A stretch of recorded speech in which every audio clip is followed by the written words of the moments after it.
Hello, my name is Michael O'Keefe, aka The Movie Wizard.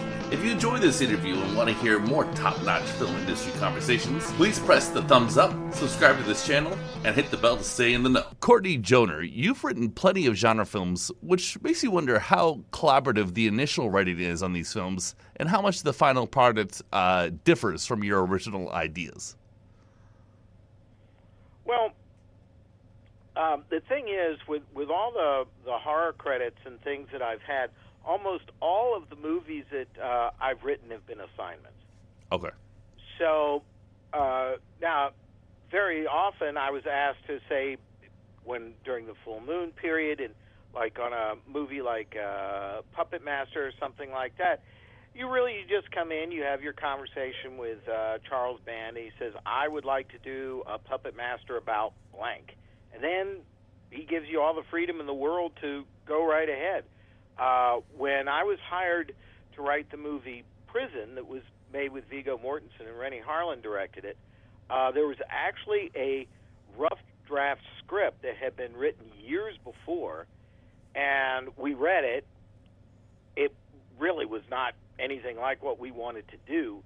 And so we tossed it away, but there was an existing screenplay for at least us to say, okay, well, this is great or this is not great, and, to go away. Now, for the original scripts, really were my first film that I made with all my friends from college, and that was The Offspring with Vincent Price, and there we just shot exactly what we wrote, and we were off from there. So each one has its own different parameters. Cool. So what was the most successful film that you worked on, and where can people watch it? Well, I think all the full moon stuff I did was during the era when the company was parented by Paramount, and I think and all of those are available on the Paramount, rather the Full Moon streaming site. Then of the earlier movies, probably Prison, which is constantly run on the MGM HD channel. So that's always there. I think, and that movie has quite a nice cult following. I had a long string of films with the director Mark Lester, and those were for Showtime and the USA Network and different venues, and those seem to be pretty much consistent on Amazon Prime. So I'm kind of sprinkled all over the place. Okay.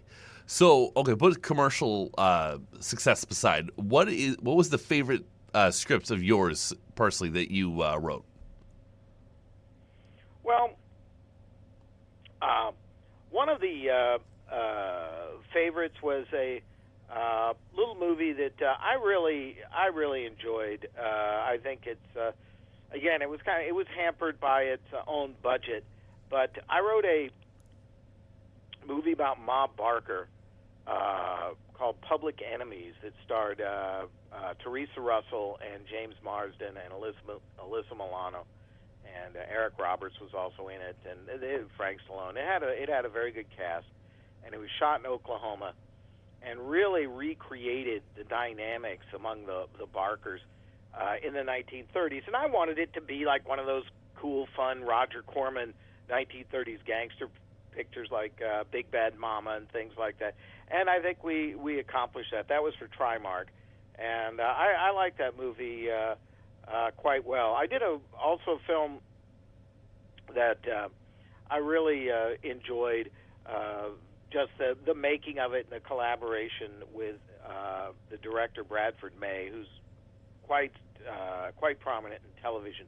And it was just a fun little horror flick called The Devil's Prey that starred Patrick Bergen and a whole slew of people from shows like Big Little Lies and things like that. And it did very well. But I liked Patrick Bergen was just tremendous, and I enjoyed that. And I would say my third movie was The Class of 1999. Great Mark movie. Lester directed it, and Pam Grier was in it, Yeah. and Stacy Keach, and Malcolm McDowell, Oof. and Patrick Kirkpatrick, and just a whole slew of, in fact, Katy Perry is in it. Oh my God, no! And Really? the music was by Nine Inch Nails. Uh-huh. And I'm sorry, I said Katy Perry. I meant Rose McGowan. Okay. Rose McGowan, my mistake. Yeah, Rose yeah, yeah. McGowan, and I understand. And it was done for a pretty decent budget, and for Vestron, and we kind of blew up all of Seattle, Washington, and Eric Allard and the Bermans and everyone who was responsible for the effects in the Terminator. They did the special effects, which were absolutely wonderful, and that was great. I enjoyed that movie a lot. There was a lot of gunfires, lots of explosions, and plus I have Pam Grier. Oh so God, she's the best. Cooler than that. No, nothing. I don't think. So yeah, it is a very fun movie. I actually just saw it for the first time in preparation for this interview, and Oh, good heavens! Yeah. It was really fun. Sadly, it's become a little bit more of a documentary now than it was when we made it. I know, that's what I was going to say. It seems like at the time it was overstating, and now it's an understatement. So what? Yeah, exactly. So what do you think about tragic how that works? Yeah, it's weird. So what do you think about Google's aims to study what it is to be human and replace human labor? And well, I know this is like a different kind of question. Moving in that direction for a long time, but I don't think that that's a particularly good thing. I'm all for anything that helps anyone accomplish a specific task, as long as everything's seen as a tool. And a human being is in charge, but to let the machines do it's just like self-parking cars and all that stuff. Awful. Yeah, I got and look, we've already had the terrible misfire. Remember, everybody was so excited about driverless cars about a year ago. Yeah. Yeah, and that turned into a big mess. So, I think we've got a long way to go. All right, so let's rewind to the 19th century. Tell me why you connect with the Western genre. Well, I've always loved Westerns, and I wish I could say specifically what was it that really turned me on. Growing up in the 60s, I was completely inundated with monsters and the Universal monsters and all of that stuff, because there was this huge explosion of Hammer Films and AIP and Famous Monsters of Filmland and all of that. So I was just gobbling that up and gobbling up comic books and everything I could get my hand on. And then suddenly the Westerns started intriguing me more and more. And, of course, at that point, John Wayne and people like that were still making movies. In fact, that were playing in the theater. In fact, I think the first John Wayne movie I ever saw, it was a little later in the game, was probably Cahill U.S. Marshal. Wow. So it was a little, but I had already seen him on television and what have you. And I wish I could say what buttons get pushed for the Western with me, but it's just a genre I ended up slowly falling in love with. I can tell you that the very first Western I ever saw on television was High Noon, because Lon Chaney Jr. was in it, and that was the thing. I was scanning the TV guide and go, oh my gosh, Lon Chaney, the Wolfman, and so I ended up watching High Noon and really enjoying that. I was probably about 9 years old, I guess. Yeah, he's cool. I was recently in Los Angeles, and I was staying with Christopher Yun. I was staying at his house in Santa Monica. Oh. Yeah, and he has a mask that Lon Chaney Jr. wore, and it was in the room I was sleeping in, and it was a little creepy. I just thought that would be a fun fact. Yeah. But that's, and Michael, the thing is, I was talking to someone just the other day, and we were about our various projects and things, and I said that I literally have not written anything where someone drives a car in probably about 10 years. That's pretty cool. I like that. Everything has been period. So between the Westerns and things like Captain Nemo and what have you, I've stayed in that era, I guess. I dig it. It just intrigues me. And I think you have more freedom then. One of the great things in horror movies now, and everybody I know, including me, has faced this. You're there and you're writing your script. Okay, the car is broken down. You're on a foggy road. The monster's out there someplace, and everybody's terrified. And suddenly you're going, okay, we have to have the scene where they pull out their cell phone and they go, oh, there's no service, or I don't have any bars, just to get that out of the way. Yeah, that's funny. So because we're not isolated anymore. No. It makes those kinds of scenarios much more difficult. I'm like, screw it. If it's set in 1880, then you're gold. Yeah, for sure. So the Coen brothers and Quentin Tarantino, they've made a couple of westerns, but I think... Yeah, for sure. The Hateful Eight, Django Unchained, The Ballad of Buster Scruggs, True Grit. But that's 4 movies in like a decade, total mainstream westerns. You just don't see them anymore. So they're certainly considered old fashioned. I love them. I love spaghetti westerns. Sergio Leone. Is just the coolest guy ever. I think, or one of them at least. Yeah. And but I was wondering, just like in a weird hypothetical world, if you had free reign within the Hollywood system, how would you reinterpret the Old West on the big screen for a Hollywood film? Well, the thing is, the home for the Western now is cable. Okay. And obviously with the Deadwood movie is up right now. True. Last year, Godless, The Sun, starring Pierce Brosnan. Mm-hmm. We have so new westerns happen all the time, but you're right, they are not often played off in movie theaters. No. And every once in a while, when they do, like when the Coen brothers remade True Grit, and I thought they just did a spectacular job. I really liked that movie a lot. Cool.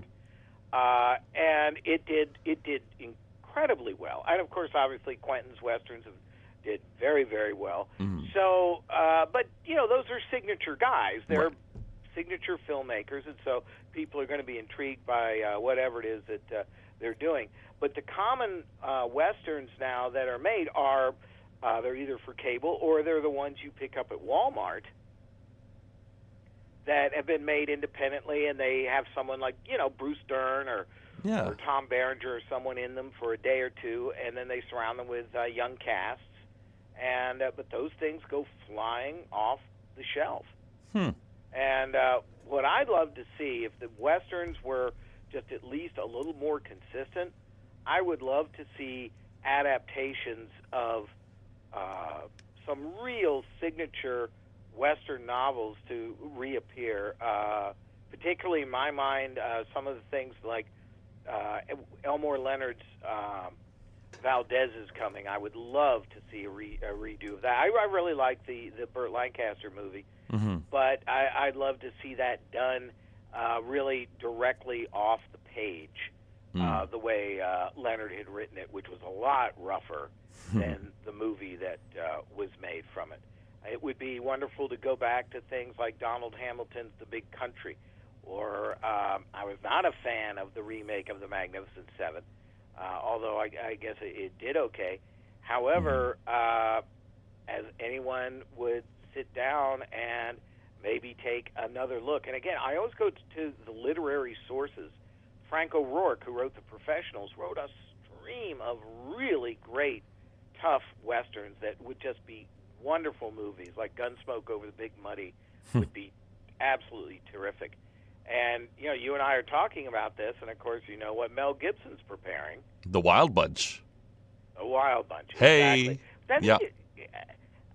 I don't know. How do you feel about I have a bad feeling about it. That? Well, no, I'll shut up and let you please answer.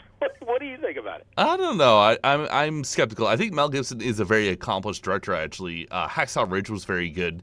And if they were to hand it over to a contemporary director, it's not terrible hands to put it in. I just don't trust the producers on this one. More or less, it's more the system that I'm afraid of. The limitations Mel would work under more than if Mel could just do his thing with the passion and poetry of Peckinpah. Well, the thing is this for me is, first of all, the title has absolutely zero meaning to today's audiences. True. They have no idea what Sam's movie was. More or less, yeah. And that's absolutely fine. Right. So why call it The Wild Bunch? What's the point? I think Mel Gibson directing a Western, that sounds terrific. Let him do a big shoot-'em-up Western, but why, step into the shadow of The Wild Bunch? You might as well call it Casablanca. It doesn't... It's true. I agree. You're really right. don't understand the thinking there. Mm-hmm. And so, and quite honestly, and I think Jeremiah Johnson is a very good movie. Mm-hmm. But if Gibson wanted to do a project, can you imagine if he went ahead and he remade Jeremiah Johnson, but from John Milius's original script before they toned it down? Yeah, I mean, I don't know. And when he was Liver Eater Johnson and was killing the Indians and then ripping them apart and having them for dinner? It's intimidating to definitely go after a Peckinpah film. You know, they did a Straw Dogs remake and it looked awful. I heard. Oh my God, that was just horrible. Of course it was. You know, I think you're right. Like, he's not someone you should really mess with. Like his scripts or his films are scripture in movie lore, and you know. I don't know. It seems a little blasphemous. I hear you on there, but I want to. So the Charles Band days. So what can you say about him as a producer? Well, I was very lucky with Charlie because after I'd written the movie Prison, and that was ended up being released by his company Empire, and they co-financed it, but it was Irwin Yablans. Irwin became an officer in the company. And I worked very closely with him, and we still are. We were just great friends. And when Empire closed its doors, Irwin moved on. He took me with him, and I was at TWE and these other outfits. And when Charlie rechristened Full Moon, we got together actually by accident, and he asked me to come on over and do 3 movies. So. From that standpoint, I was happy to do it because actually in those days, direct-to-VHS movies, the money was not so bad, especially if you were doing 3 or 4 or 5 a year. There was that aspect which we always like, but more importantly, Charlie Band gave me the opportunity to direct. If you established yourself within the company as someone who was consistent or was involved with successful titles or whatever the situation was, then if you asked for that opportunity to direct, they were structured in such a way as to be able to accommodate that. And he always knew I had that ambition, and he didn't blow it off. And when they asked me to write Trancers, the fact that I was then going to direct that movie, that actually came as a bit of a surprise, quite honestly. I knew Tim Thomerson had really, really pulled for me because Tim is one of my best friends, and he just stepped up like crazy. But this was a signature series for Full Moon. Full Moon was still being financed by Paramount. Everything was being released by Paramount, and the Trancers movies were, as silly as they were in fact Charles Band's kind of private domain, and he turned it over to me. So that was quite a gesture and quite a endorsement that I really appreciated. And so Charlie was very, very good to me. I think I might have stayed a little too long at the fair because I came back and I did a few other things. Some of them I did under pseudonyms or whatever, and as the budgets kind of dropped and things like that. But Charlie just keeps right on going, and it's amazing. In fact, I was watching the live streaming of his, this series of movies that he's doing right now, and they're live streaming their production. I'm like, oh boy, I mean, it really is the old days. But the thing is, Michael, when we were making these films, the big difference was, first of all, there was money. We were shooting in 3-week schedules. We were shooting on film. It was Panavision equipment. It was 35 millimeter, and we were shooting in studios. We shot Trancers in Steve Cannell's studio.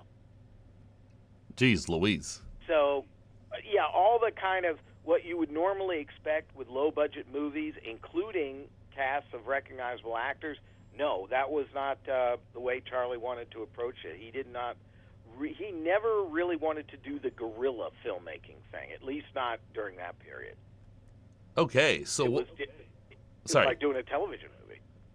Right. Okay, so one more question for you, my friend. What can you tell us about Vincent Price? Oh, well, my contact with Vincent Price was very nice. It was limited. Jeff Burr really was set on having Vincent Price in The Offspring. I didn't think it was possible. Jeff got Vincent's address from one of those celebrity address services. I think he sent in $18 or something, and we drove over to Vincent Price's house. Myself, Jeff Burr, and Darren Scott. We rang his doorbell, and he just answered the door. That's hilarious. That's and so he cool. was I remember he was in an apron because he was baking bread. And he invites us in, and we sit there in his living room and have a lovely little chat. It was a beautiful home, of course, surrounded with art. And we told him what we wanted to do, and he politely refused. Right. Because he had been doing the series Mystery with Diana Rigg. Okay. And he just didn't want to go back to that. He had been in the Monster Club, the Amicus movie from the R. Chetwynd Hayes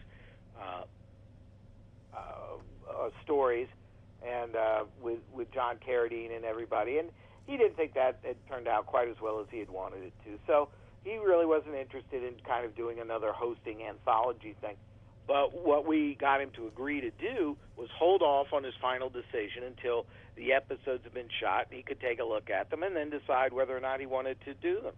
And so we go to Georgia, and we made the movie. We came back, and he saw one of the episodes, and he agreed to do it. He was only on the film for about 2 days, or a day and a half, I think. Mm-hmm. But he was fine.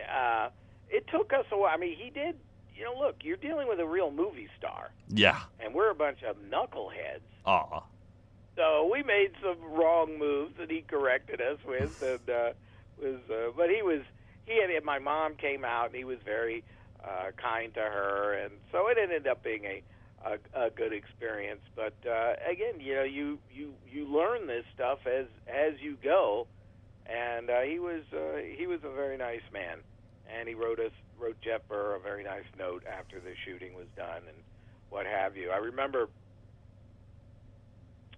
this, that Susan Tyrrell was in the cast, and Susu was also a sculptress.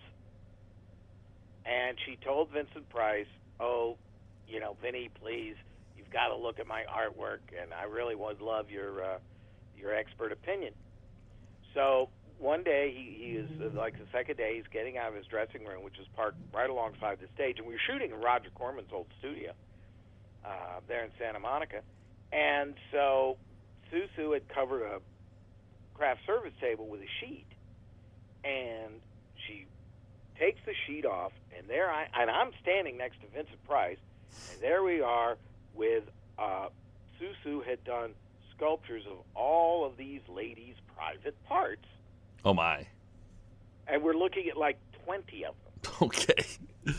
And they have fists coming out of them and eyes exploding out. It was really something. So here's Vincent Price. He was an older man by then and kind of hunched over. And he has his hand on my shoulder. He leans down into my ear and he says, "Oh, this woman's terribly disturbed."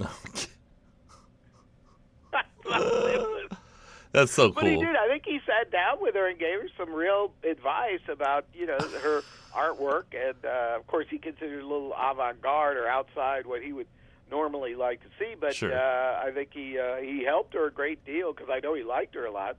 And she had talent. I think that's one of the things that did happen on the film is our publicist, David Delval, arranged for Roger Corman and Hazel Court to come down as a surprise visit to Vincent while he was shooting. Oh, cool. And so that was wonderful. That must have been beautiful to that see. Reunion. That must have been beautiful. Vincent Price and Roger Corman, their movies are just incredible. It might be the best stuff that he worked on, funny enough. All right. Sorry, go ahead. Roger was standing in our set, which was this decaying library thing, and I was with him, and he looked at me and said, "Well, you know, Courtney, I think I made this movie about 40 times." And I had to agree with him. Yeah. All right. Well, I think that's a perfect place to leave the interview. And thank you so much for your time, Mr. Joder.